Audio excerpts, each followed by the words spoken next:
Como siempre, buenas tardes. Gracias por su presencia, su paciencia y los detalles técnicos que suelen ocurrir. Pero bueno, hoy tenemos a la maestra Yasmín Isunza Pérez. La maestra Isunza es egresada de la licenciatura en Física y Matemáticas de la especialidad de Matemáticas Puras con la tesis Historia del Análisis Complejo, que estuvo bajo la dirección del doctor Luis Manuel Tobar Sánchez de la escuela, y egresada de la maestría en Ciencias Física y Matemáticas en la especialidad de Matemáticas Puras con la tesis Componentes de Funciones Funciones bicomplejo Holomorfos. holomorfas, también bajo la dirección del doctor Tobar y del doctor Lino Feliciano Reséndiz. Bueno, tiene algunos otros logros que no nos quiere compartir, pero está bien, ¿no? Que nos platique de qué se trata esa historia del análisis complejo y análisis bicomplejo. Okay. O sea, muchas gracias, adelante. Gracias. Gracias por la invitación. Bueno, yo les voy a hablar un poco sobre lo que es el análisis complejo y del análisis bicomplejo, que esto lo ocupa en mi tesis de maestría y actualmente en la tesis de doctorado estoy trabajando con él en el área de física, pero ya más adelante se los platicaré. Esta tesis fue dirigida por el profesor Luis Manuel Tobar Sánchez en la licenciatura. ¿Y cómo surgió esto? ¿Cómo surgen los números complejos o el análisis complejo? Pues una pregunta muy sencilla fue a partir de las ecuaciones de segundo grado con la fórmula general que tenemos aquí. Una solución principal para nosotros fue la ecuación del discriminante cuando es menor que 0. Este tipo de historia tardó aproximadamente más de 18 siglos para poder ser aceptados los números complejos, porque en la actualidad los números negativos todavía al inicio del siglo no eran aceptados. Entonces, el hablar del análisis complejo implica métodos de cómo resolver ecuaciones de segundo grado. Los primeros matemáticos que trabajaron con ellos fueron Aristóteles y Euclides, por medio de lo que fue cálculos y áreas de volúmenes. Ellos trabajaron con esa parte. De ahí tenemos que en el siglo I se encontraron las primeras apariciones de los cálculos de las raíces cuadradas de números negativos, lo que ahora conocemos como números complejos. Algo muy importante es, ante estas apariciones, la actitud que se tomaba en ese siglo era, en general durante siglos, fue como la de los fantasmas. O se espanta o se niega la aparición diciendo los fantasmas no existen. Para ellos era algo que no podían explicar, por lo tanto no lo utilizaban. Hasta el siglo XIX ni siquiera había claridad de la validez de los números negativos, obviamente mucho menos de los números complejos. ¿Cuándo empiezan a aparecer estos números? Los números complejos empiezan a aparecer de la forma A más I B, donde A y B son reales, o bien cuando tenemos la raíz negativa de un número. Ahí empiezan a surgir los números complejos. La ecuación de segundo grado se sabía resolver desde la época de los griegos, pero no por medio de la completación de cuadrados, pero no entendían el por qué teníamos el discriminante negativo. Por lo tanto, si te salía negativo, simplemente lo descartaban y se quedaban con la solución cuando era positiva. Las primeras referencias sobre estos números o estas apariciones tratan de estereometría de Herón de Alejandría en el año 100 y 100 después de Cristo, quien él respecto a los números complejos es conocido por haber sido el primer matemático en dar la raíz cuadrada de un número negativo. En su libro aparece la operación raíz cuadrada de 81 menos 144, aunque en algunas referencias aparece al revés. No se sabe si fue error del propio Herón o de alguien que transcribió su libro. Todavía esa es la incógnita de esta parte. El siguiente matemático, que surge en el año 275 en su obra Aritmética de Diophantus, fue el intento de resolver esta ecuación. Él, al momento de resolver esta ecuación, llegó otra vez a soluciones negativas. Y aún así no entendían el por qué, simplemente la descartaban. Otros matemáticos tenemos Aryabhata, que en su obra Aryabhatilla formuló un conjunto de instrucciones para analizar ecuaciones de grado 2 y de grado 3 con los coeficientes enteros. Algorismi propuso métodos geométricos para trabajar la completación de cuadrados, basados en las nociones de resolver ecuaciones de segundo grado. Y estamos hablando entre los años 780-850 después de Cristo. Aquí hay duda en la historia si el primer matemático en descubrir la ecuación de segundo grado fue Barjilla o fue Bhaskara. Los años son muy similares. Barjilla es considerado el primer gran científico de España, por lo cual escribió la ecuación completa de una ecuación de segundo grado de esta forma. Y Bhaskara, que era un hindú, trabajó con la ecuación de segundo grado de esta forma, pero él nos dio las soluciones de los coeficientes x1 y x2. Durante siglos se tomó la postura de que el discriminante no existía, solamente en la parte positiva. Para los negativos o los complejos aún no eran aceptados. Más adelante tenemos Mavira, que fue otro matemático en el año de 850. Él decía en su tratado, los números negativos, que como en la naturaleza de las cosas, una cantidad negativa no es un cuadrado, por lo tanto no puede tener raíz cuadrada. Él era lo que planteaba en el año 850. Sin en cambio, Bhaskara en 1750 nos planteó el cuadrado de un número positivo o negativo es positivo. La raíz cuadrada de un número positivo tiene dos valores, uno positivo y otro negativo. No existe raíz cuadrada de un número negativo, ya que un número negativo no es un cuadrado. Entonces, vean la idea que ellos tenían todavía en los primeros siglos. Todavía no llegamos ni al siglo XIV. En el siglo XV y en el siglo XVI, que en lo particular fueron los siglos que más me gustaron, por todos los retos matemáticos que hubo para entender las raíces negativas y lo que fueron las raíces complejas, fue que los algebristas empezaron a trabajar con la ecuación de segundo grado de esta forma.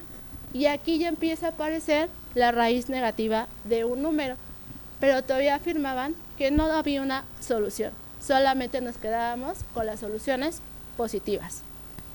Este hecho implicaba la convivencia de nuevos números. ¿Cuáles números? Justamente los números complejos y la raíz negativa de un número complejo. Este desarrollo vino alrededor del 1515 con Escapione del Fierro. Fue el primero que obtuvo la solución de un caso particular en una ecuación cúbica, dado de esta forma, con los coeficientes P y Q, y llegó a la solución que X era de esta forma, pero aún no eran admitidos, aún no eran reconocidos. Pese que ya había pruebas, ellos todavía no reconocían el por qué existían estos números negativos, simplemente no trabajaban con ellos. No pudo publicar la respuesta, sino se la pasó a su discípulo Antonio María Fiore en 1535. Este trataba de impostor a Tartaglia. Tartaglia fue otro matemático de este siglo.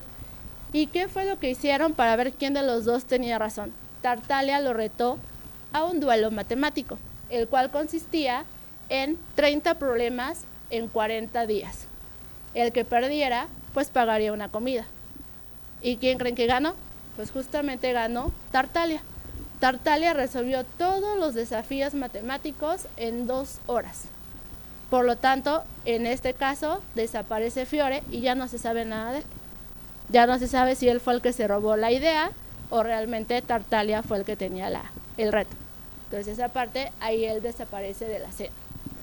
Después viene lo que es Niccolò Fontana, o bien conocido como Tartaglia, que él también trabajó con las ecuaciones cúbicas del ferro, pero él sí las pudo demostrar. ¿Qué fue lo que hizo? Él trabajó en el siglo XVI con algunos matemáticos italianos con ecuaciones de este tipo.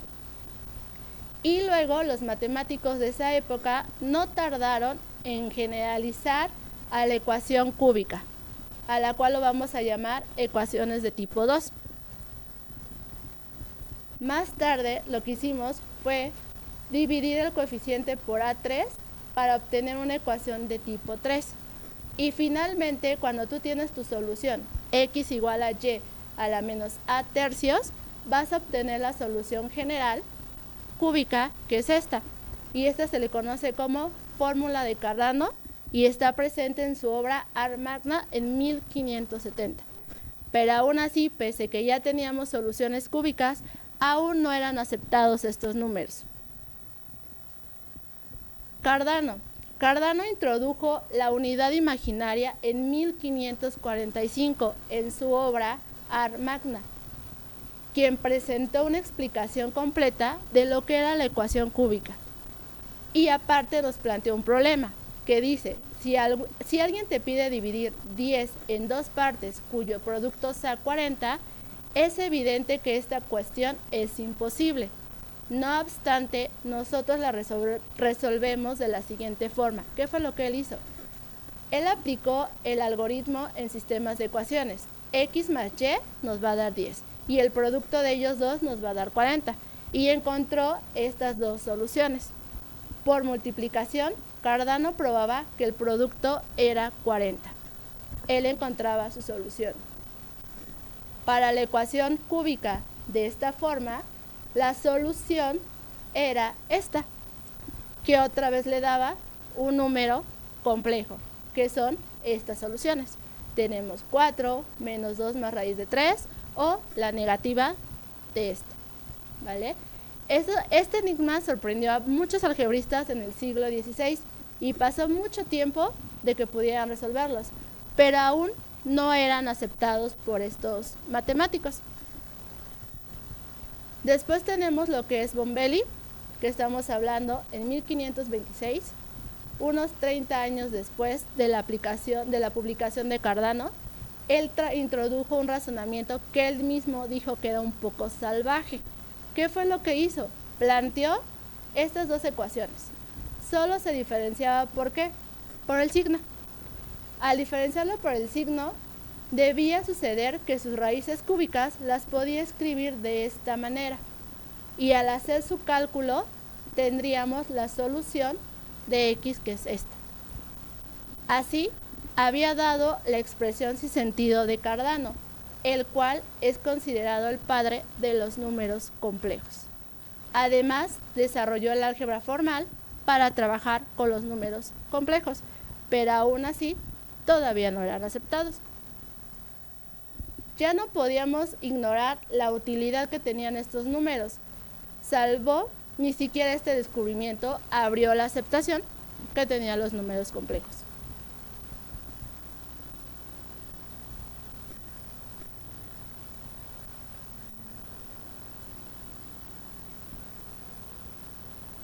Tenemos un teorema. El teorema nos dice, si yo tengo una ecuación cúbica con P y Q reales, P distinto de 0, voy a tener tres raíces reales y distintas si, solo si, se cumple esta ecuación. Ese fue el primer teorema que empezó a surgir. Los números complejos no fueron descubiertos en el sentido usual, sino aparecieron en el siglo XVI como producto derivado e incómodo de la solución de ecuaciones polinomiales. Los números complejos son una creación esencialmente algebraica. A principios del siglo XVII no entendían aún a los números complejos y tenemos un matemático que es Antonio Arnón, que empezó a trabajar con los números negativos y él nos decía, conocidos como números falsos. Menos 1 entre 1 es igual a 1 entre menos 1, diciendo, ¿cómo es posible, cómo es que una cantidad menor es a una mayor y cómo una mayor es a una menor? Y aquí ya están haciendo el comparativo nuevamente con los números negativos y los números complejos. René Descartes fue el que bautizó con el nombre de imaginarios en el año 1596. Descartes y Newton interpretaron a estos números imaginarios como un signo de que un problema no tenía solución. Si querían encontrar un número cuyo cuadrado fuera menos 1, la solución formal raíz cuadrada de menos 1 era una unidad imaginaria. Ellos ya empezaban a trabajar con el concepto de un número complejo.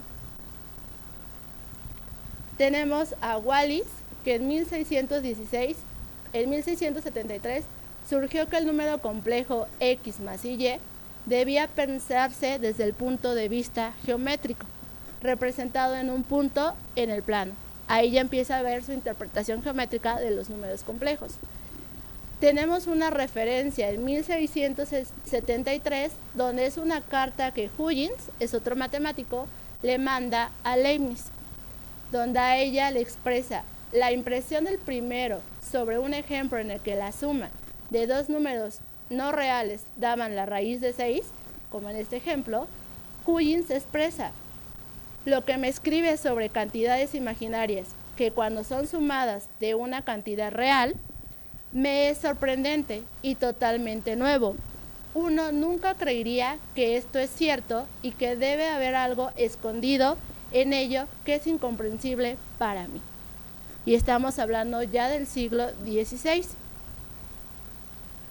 Leibniz le contesta: imaginarios son un recurso elegante del intelecto divino, un maravilloso refugio del Espíritu Santo, un nacimiento innatural en el seno del pensamiento, casi un anfibio entre el ser y el no ser. Eso es lo que él le contestó. Y de ahí tenemos otro matemático, que es Bernoulli. Bernoulli ya empezó a trabajar con los números imaginarios, pero justamente en la solución de integrales. ¿Dónde lo podemos ver? Cuando agregamos el logaritmo de un número complejo, y esta es la aplicación donde Bernoulli empieza a aparecer a los números complejos. Este tipo de razonamientos generaron polémicas sobre la existencia de logaritmos de números negativos y complejos. Todavía en el siglo XVIII se pensaba que el uso de números negativos llevaba a conclusiones falsas. Un acalorado debate se tuvo entre Bernoulli y Leibniz, y este surgió debido a que uno decía que el logaritmo de i era 0 y argumentó de esta forma, y el otro decía que el logaritmo era i pi medios. La controversia, ninguno de los dos tuvo la razón. La vino a detener Euler. Euler definió la controversia entre Bernoulli y Leibniz con la identidad que tenemos aquí. De e y pi más 1 nos va a dar 0. Y luego lo llevó a su representación por unidades trigonométricas, coseno y seno. Además logró extender el concepto de logaritmo para negativos y complejos, pero sin llegar a entender aún que era un número complejo. Solo lo trabajaban, pero no lograban entender todavía que era un número complejo. Tenemos a Goldbach, que es otro matemático, en 1748, en el marco de sus investigaciones sobre la representación paramétrica de movimientos en el espacio euclidiano, definió a los cuaterniones, pero sin nombrarnos explícitamente. Simplemente aparecieron, pero no sabía quiénes eran o para qué servían. Pero aquí es donde empiezan a surgir los cuaternios. En 1746, de D'Alembert hizo el primer intento serio de demostrar el teorema fundamental del álgebra. Para un polinomio f, tomó dos números reales, b y c, tal que la función evaluada en b es c. Esto demostró que existían dos complejos, z y w, tal que el módulo de z va a ser menor que el módulo de c, y a su vez el módulo de w va a ser menor que el módulo de c, y que la función evaluada en z nos iba a dar w, por lo cual se integra el proceso que converge a una raíz de f. Aquí es donde ya empiezan a surgir con el teorema fundamental del álgebra por medio de D'Alembert. Después tenemos a Wessel, que representó a los números complejos como puntos en el plano, indicando que cualquier segmento recto lo podíamos representar mediante un número complejo, de la forma a más b. Argand propone la interpretación del valor de i como una rotación de 90 grados en el plano, coordinado llamado por fin el plano de Argand.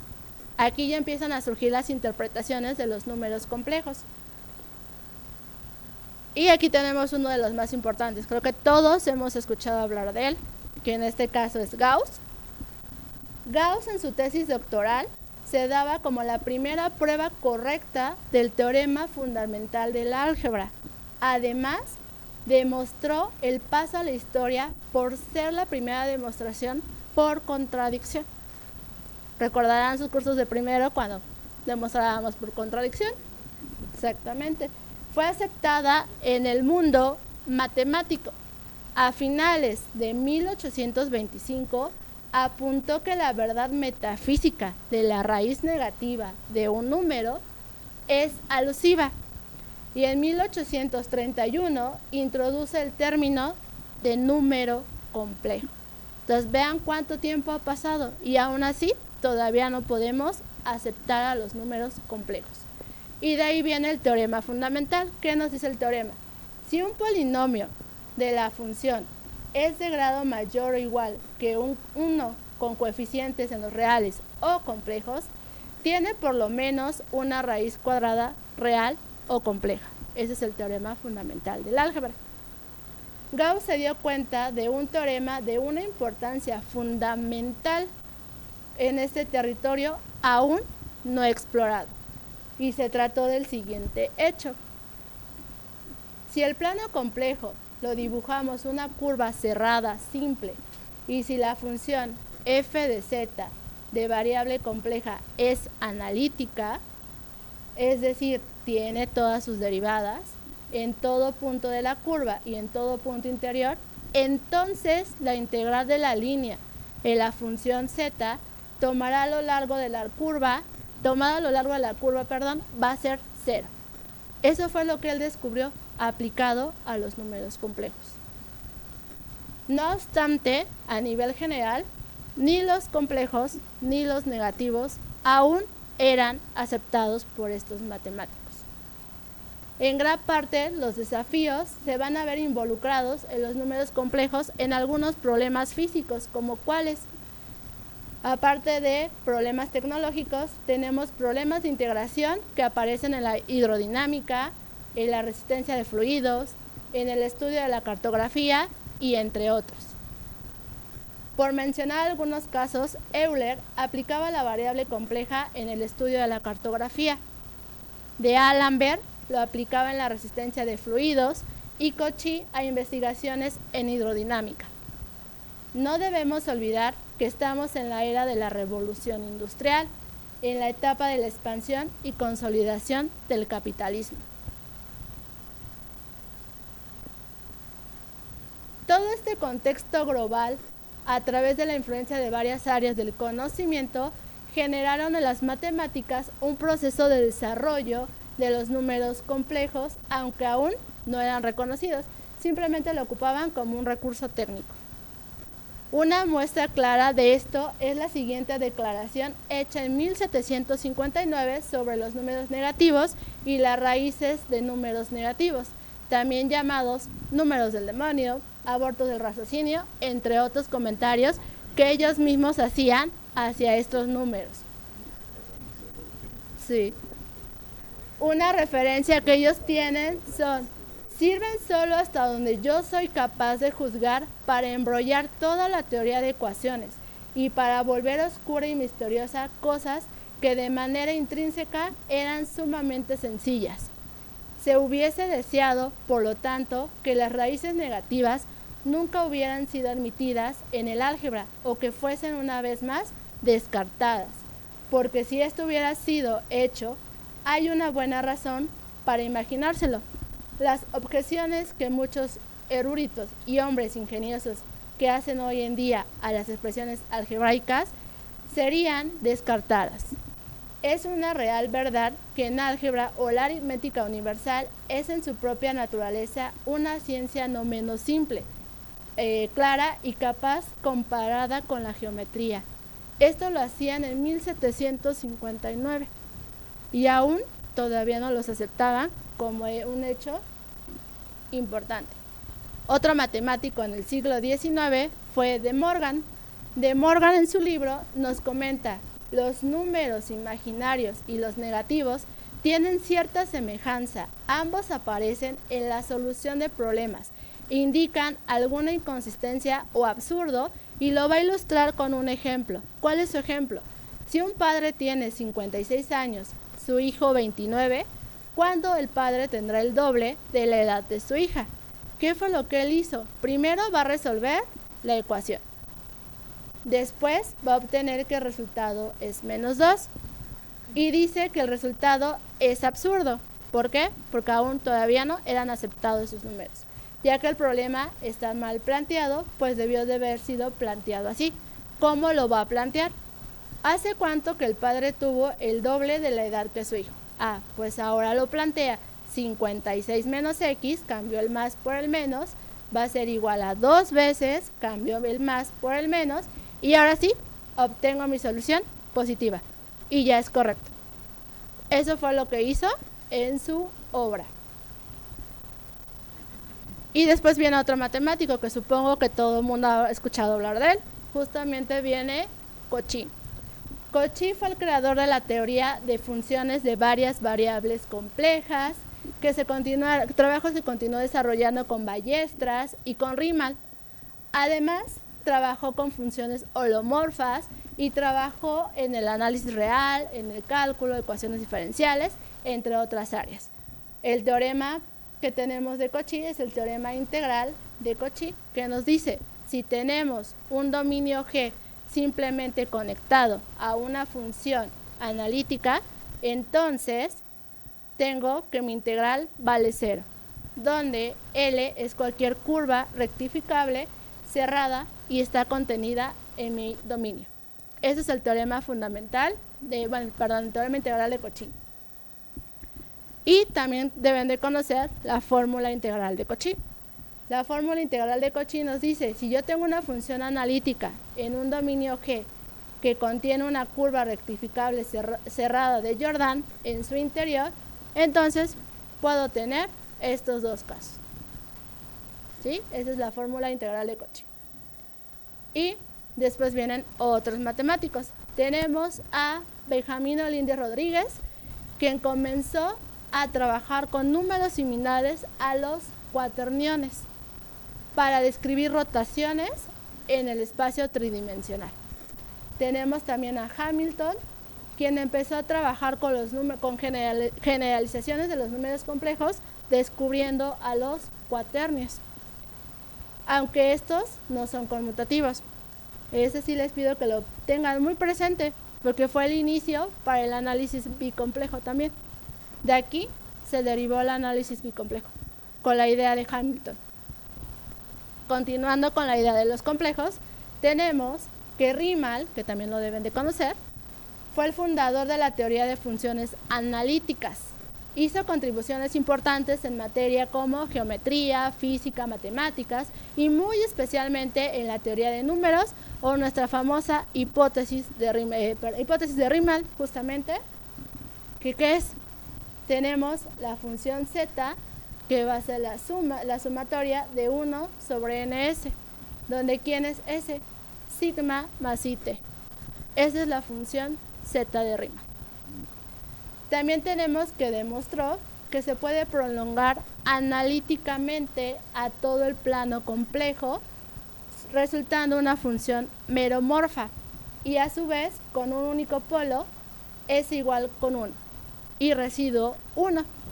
Para los que llevaron introducción a variable, pues ahí es donde se ve esta parte. Y tenemos otros matemáticos que fueron Schwarz en 1843. El análisis es conocido que tenemos para comprobar la derivabilidad de una función de varias variables. Tenemos a Poincaré, que trabajó con la teoría de funciones analíticas de varias variables complejas en 1883 en un artículo que utilizó el principio de Dirichlet. Probó que una función meromorfa de dos variables complejas es un cociente de dos funciones enteras. Y tenemos a Hurwitz. Él estudió la teoría de órdenes máximos. trabajó con los cuaternios definiendo el cuaternión de Hurwitz, a quien debe su nombre. Más adelante tenemos en el siglo XX a Hartons, que fue el fundador y padre de la teoría del análisis complejo en varias variables. Además, su trabajo de varias variables complejas demostró la función subarmónica. Es esta. Esta es la función subarmónica. Y una opinión interesante fue que surge con John von Neumann hace 150 años. Aquí nos habla prácticamente de todos los avances tecnológicos que tuvimos en esa era y lo resume justamente con esto. Esa herramienta en la que se llegó a conocer como la teoría de funciones en una variable compleja, que entre las muchas aplicaciones de esta noción puramente matemático, una de las más interesantes es la teoría de la comunicación por radio. Eso nos dice Neumann. De ahí trabajamos con Cartan en 1904-2008. Trató cuestiones fundamentales relacionadas con la teoría de nevalina, generalizaciones a los teoremas de Mittal-Leibniz y Ballestras. Y además, problemas de equivalencia biholomorfa, los dominios de la holomorfía y la convexidad holomorfa.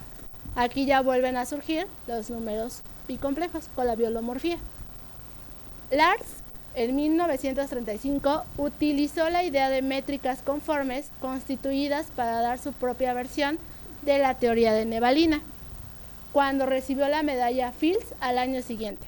Tenemos a Caratedori.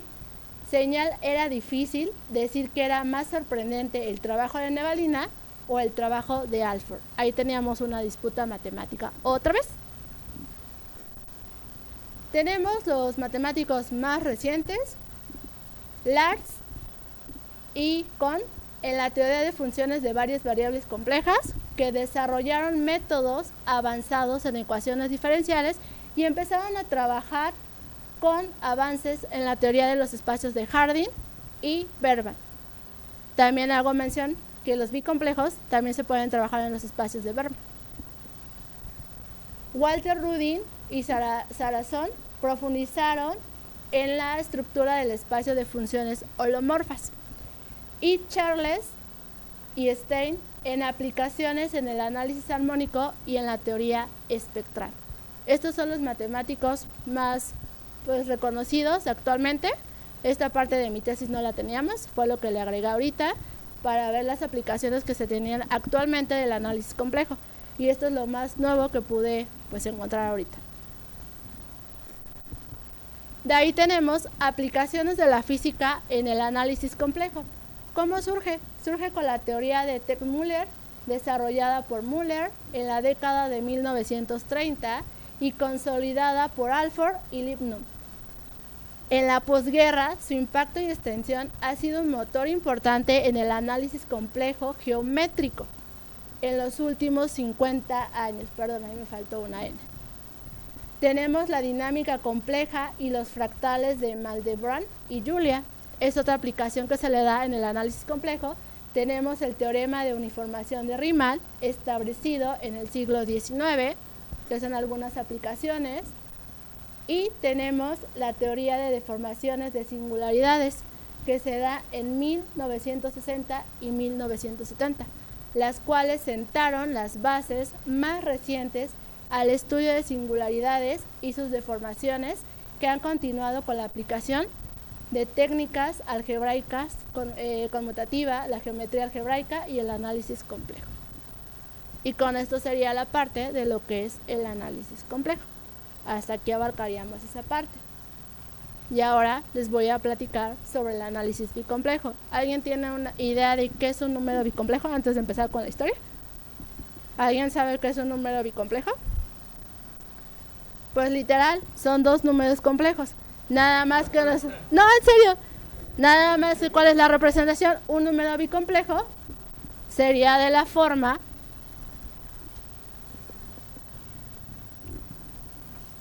Z va a ser igual a Z1 más Z2, donde Z1 va a ser A1 más IB1 y Z2 va a ser igual a A2 más B2. Nosotros en bicomplejos trabajamos con la unidad imaginaria J, ya no trabajamos con la unidad imaginaria I como en los complejos. Entonces mi número complejo va a ser de la forma Z1 más Z2, donde Z1 va a ser mi número complejo dado de esta manera y mi Z2 va a ser mi otro número complejo dado de esta manera. Y esto me va a permitir poderlo llevar a un Z bicomplejo. Mande. No. En los bicomplejos sí lo trabajamos con esta estructura. Y de hecho, los complejos, en este caso, cuando queremos decir que Z es bicomplejo, lo vamos a llamar Z en los bicomplejos. Nuestra notación para bicomplejos es esta. Cualquier cosa que yo quiera poner en los bicomplejos, le voy a poner Z en BC y estoy haciendo referencia a los bicomplejos. Y siempre que yo ponga Z, me estoy haciendo referencia a mi Z de mis dos números complejos, con mi unidad imaginaria J. Eso es.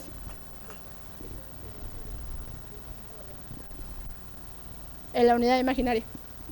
Tu unidad imaginaria compleja es sí. Tu número complejo es de la forma A más I, B.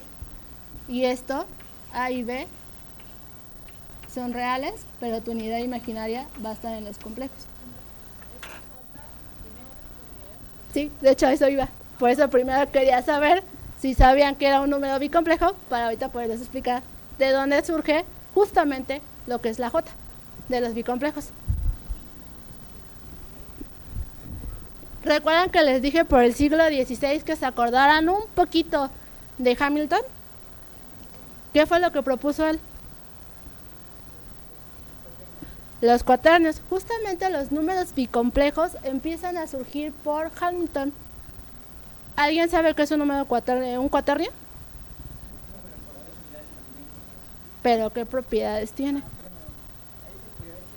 ¿Es un anillo? ¿No es un anillo?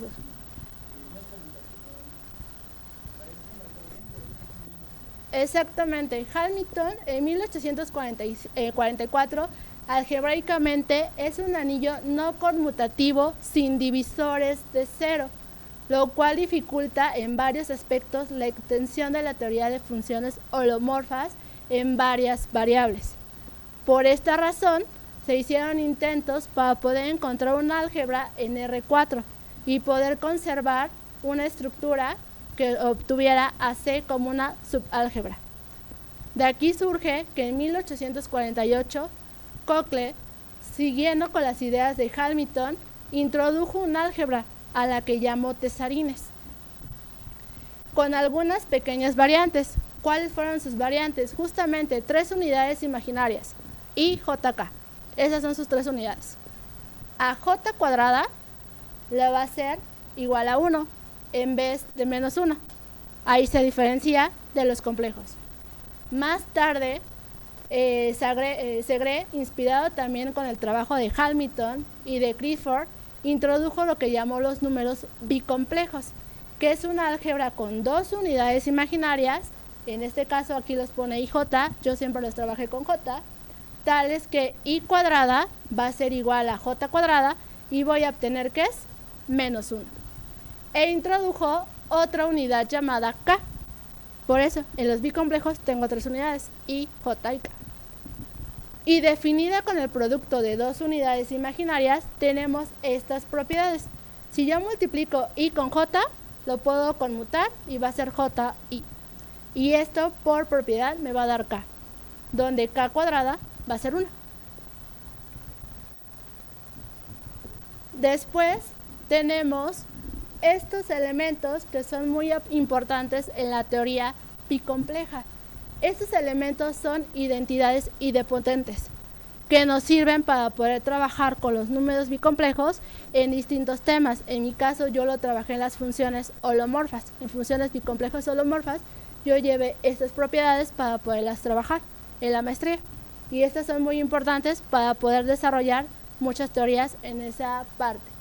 Propiedad que jugaría más adelante un papel central en la teoría de los números bicomplejos.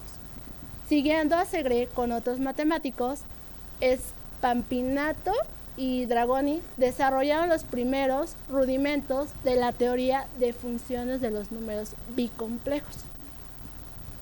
Y el siguiente gran impulso al estudio del análisis bicomplejo fue el trabajo de Riley, quien en 1953 publicó en su tesis doctoral, en donde comenzó el desarrollo de la teoría de funciones bicomplejas. Sin embargo, lo más importante de esta idea la trabajó Price, donde los elementos principales de la teoría de funciones holomorfas bicomplejas o funciones bicomplejas holomorfas se desarrolló en forma amplia.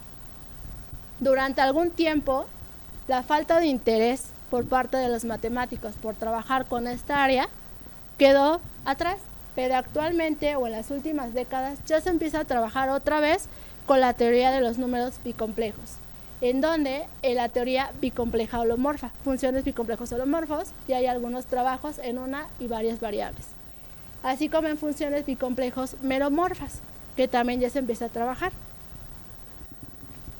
Aunado a esto, la comunidad que tiene el anillo de los bicomplejos, aplicaciones importantes a la física se han encontrado en algunas fórmulas en las ecuaciones de Maxwell en el análisis bicomplejo, o aplicaciones de álgebra bicompleja al electromagnetismo, trabajos en la mecánica cuántica bicompleja. Ahorita que lo estoy trabajando yo, hay bastante información de los bicomplejos aplicado a la física.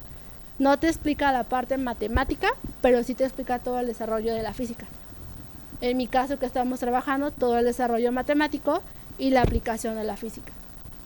Y de ahí el problema del potencial cuántico bicomplejo de Coulomb, entre otros. Esas son algunas aplicaciones que ahorita están trabajando en física, habiendo muchas más. Otros son espacios de Berman bicomplejos, también se puede trabajar en la parte de física. Asimismo, el desarrollo de esta teoría ha dado lugar importante a trabajos dentro del análisis matemático, la geometría y las ecuaciones diferenciales. ¿Cuáles son mis conclusiones? Pues el análisis complejo es fundamental tanto en las matemáticas como en otras áreas del conocimiento.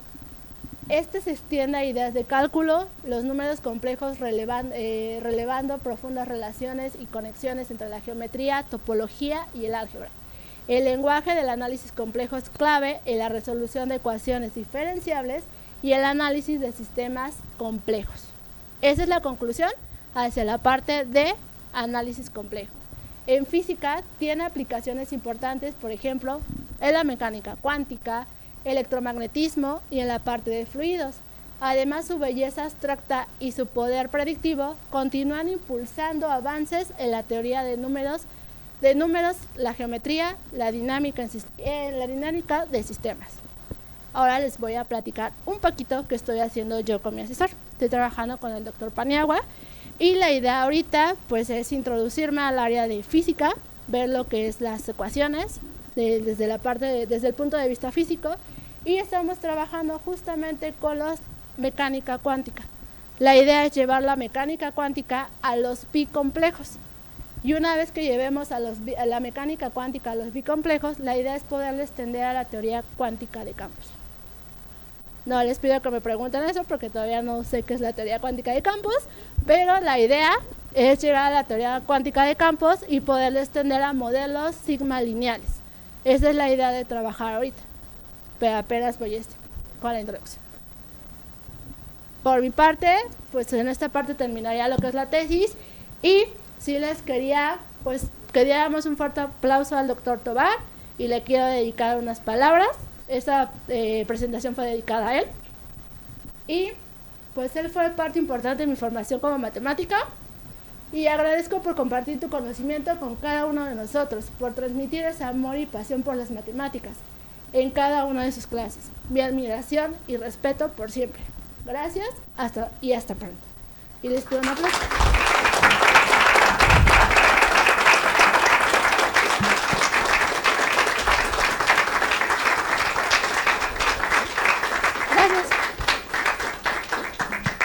Y esas son las referencias. De hecho. Bueno, pues qué mejor homenaje para el doctor Tobar, que una de sus estudiantes presente parte de lo que a ella le introdujeron a este campo. Y bueno, pues te agradecemos mucho tu participación. No estaba planeado esto, es un caso realmente lamentable que el doctor Tobar de momento ya no se encuentre con nosotros, pero bueno, es parte de la vida. Te agradecemos mucho y ahora sí vienen las preguntas. La mano más rápida. Buenas tardes, gracias por la presentación. En la primera lámina donde comienza a hablar de bicomplejos, allí. ¿Bicomplejos? Sí, allí está bien. Me queda la duda porque entonces dice que Cole, o como sé que se pronuncia acá, define a J cuadrado como 1, pero entonces luego lo definen como -1. No. Esa parte no la entiendo. ¿Y qué es lo que siguen usando entonces? ¿1, -1 o cómo es No. la parte? Aquí lo que él hizo es trabajar con J cuadrado igual a 1 en vez de -1, como se trabaja en los negativos, en los complejos. En los complejos y cuadrado es -1. En Sí, este caso, pero J cuadrado es 1. luego colocas que Corrado Segre sí trabaja J cuadrado como -1 al igual que I cuadrado. ¿Cuánto vale I cuadrado? Ajá. -1. Claro, Luego, pero es que arriba J cuadrada. tienes que es igual a 1 y abajo entonces tienes que es igual a -1. Entonces, ¿cuál es la que se usa realmente? I cuadrada lo tenemos como -1, pero luego J cuadrada en bicomplejo se define como 1. Por eso al final se queda como -1. Porque aquí ocupamos propiedades que estamos trabajando. Son propiedades que tenemos dadas en bicomplejos. Bueno, no, es que no me queda claro porque entonces dices I cuadrada es -1, pero J cuadrada es igual a 1, pero dices entonces que I cuadrado es igual a J cuadrado. Aquí en este caso, sí, debe de haber tenido un error de signo y si I cuadrada es igual a J cuadrada, que debe de ser -1. Ok. Sí, un error Ya, de signo. Ajá. ya, ok, ahora sí, ya, sí, es que me Ajá. parecía una contradicción un poco rara. Ok, está bien, gracias. No, la mano más rápida estuvo allá atrás, claro. Luego vas tú.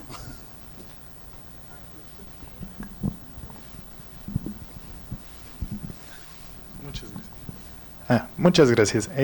Solo quisiera saber si podrías explicar un poco más cuál es la diferencia entre los cuaternios y los números bicomplejos. Como tal, los cuaternios son una representación de los números complejos. No te podría explicar muy bien los cuaternios porque yo nunca he trabajado con cuaternios, pero dentro de la teoría de bicomplejos que trabajé en maestría es una de las 8 representaciones de un número bicomplejo. Te va a cambiar por justamente, si no mal recuerdo, por alguna de estas propiedades, pero yo no trabajé con cuaternios, todo lo vi desde el punto de vista bicomplejo. Ok, gracias. De nada.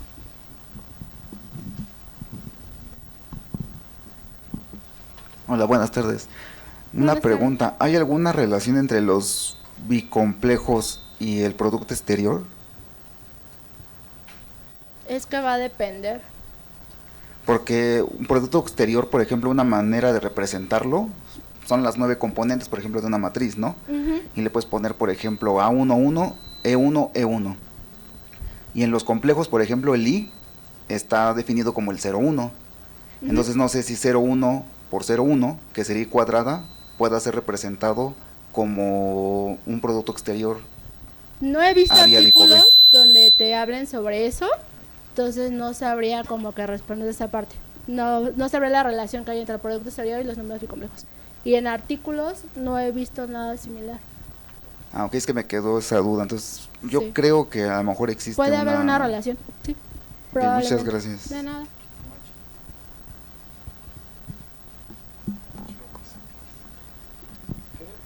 A Camacho, no sé quién se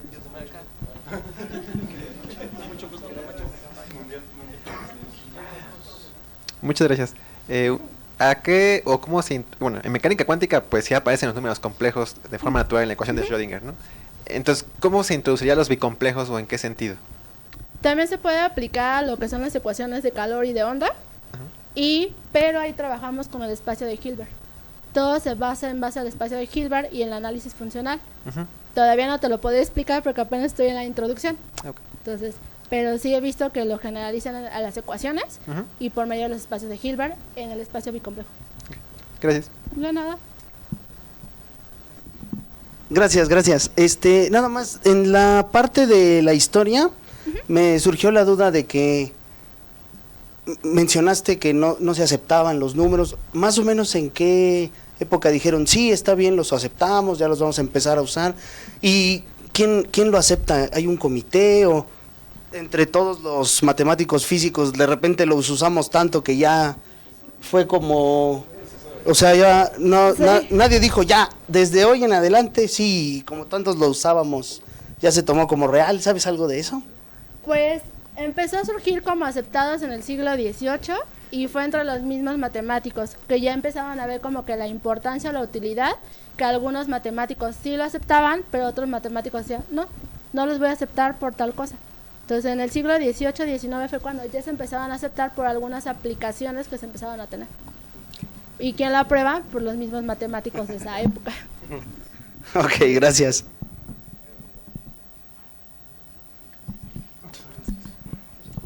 Gracias por la presentación.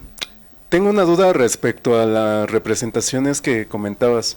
En los números bicomplejos dices que hay 8 representaciones, ¿no? Donde los cuaterniones es una de ellas. Ajá. ¿Qué significa que sea una representación o cómo se puede realizar una representación de este campo? Más o menos como allá, que podemos tener números, no sé, 5z más 4i más menos 5k. De ahí en un libro tenemos las 8 representaciones. Yo nada más me enfoqué en la parte de los bicomplejos. Mi representación bicompleja es esa. Pero, ¿por qué 8 representaciones? ¿De qué depende esto? O sea, ¿por qué este límite? Varía mucho en las unidades imaginarias. De cómo tú definas las unidades, va a depender tu representación. De acuerdo. Muchas gracias. De nada. Hola, gracias. Tengo una duda sobre, bueno, no sé si exista un plano bicomplejo, así como el plano imaginario, por ejemplo, para representar existe. geométricamente. Sí existe, y de hecho en este libro de las referencias que les puse, justamente en este libro de María Elena, vienen algunas representaciones. Y ya ok. se ven cómo se ven los bicomplejos. Como estamos en R4, Ujú, sí, a lo uy. más lo podríamos pensar como esferas, una esfera encima de la otra. Como el espiral que luego tenemos de juguetes, si yo Ajá. lo pongo completo, esa podría ser como mi representación bicompleja. Pero en el libro viene esa parte de la geometría donde te muestran algunas representaciones de los números bicomplejos. Yo en mi caso no trabajé con representaciones, trabajé con funciones bicomplejas holomorfas. Ok. Nada de representación, pero sí llegué a verlas, por eso te estoy comentando la forma que tiene. Sí, ok, gracias. De nada.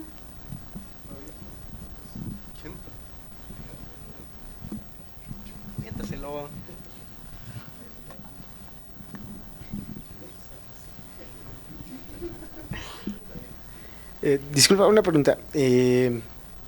No sé si sea aplicable, evidentemente, pero en el entendido de que los bicomplejos son algo así como una extensión de los complejos porque se forman a partir de ellos. Toda la parte de los teoremas que se tienen, como por ejemplo el que pusiste del teorema de Cauchy, si no me equivoco, también tienen sus propias extensiones a los bicomplejos, es decir, existe un teorema bicomplejo de Cauchy y todos esos en los bicomplejos. De hecho, Ok. en mi tesis de licenciatura se habla sobre el teorema bicomplejo de Cauchy. Pero como la plática no fue de bicomplejos, solamente los introducimos, fue justamente para que viéramos esa aplicación que se trabaja en física, porque hay muchos artículos ahorita que ya se están enfocando con los bicomplejos. Pero sí, tenemos el teorema bicomplejo de Cauchy. Ok, vale, gracias. De nada.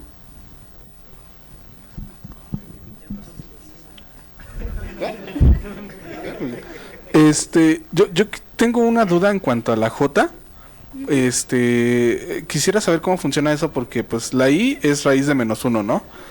Y la J al cuadrado es 1, pero ¿cómo funciona eso? ¿J Es que qué en es? bicomplejos Ajá. no lo trabajamos ya como raíz de 1. O sea, nada más lo definimos. J cuadrada es igual a 1.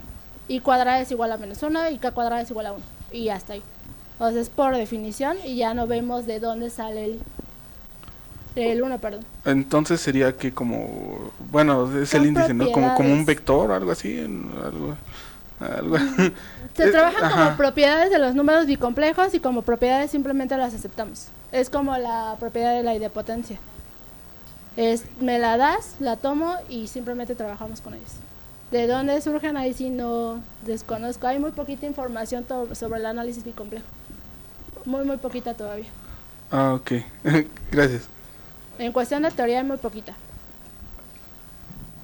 Buenas tardes. Yo tenía una pregunta algo relacionado con la parte histórica.